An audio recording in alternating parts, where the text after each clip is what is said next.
Sosok Hairil polisi ditikam warga saat grebek pengedar narkoba di kota Kendari. Sosok anggota polisi menjadi korban penikaman saat menangkap pengedar narkoba di Kampung Salo, Kecamatan Kendari, Kota Kendari, pada Selasa, tanggal 20 Februari tahun 2024.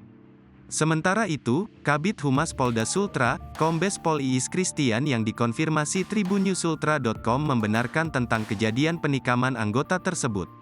Hanya saja, Kombes Pol Iis belum bisa merinci mengenai kronologi kejadian ditikamnya satu anggota Polda Sultra tersebut.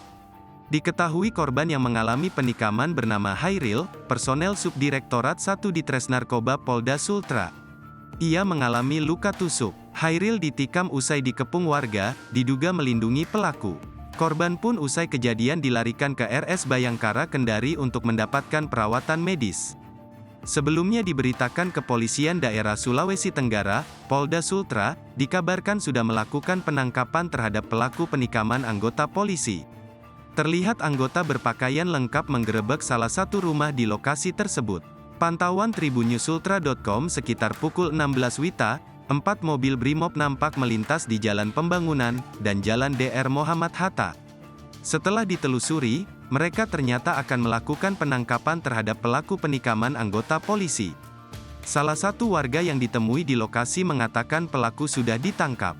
Sudah dibawa tadi, ujarnya saat diwawancarai tribunnews.ultra.com, Selasa, tanggal 20 Februari tahun 2024.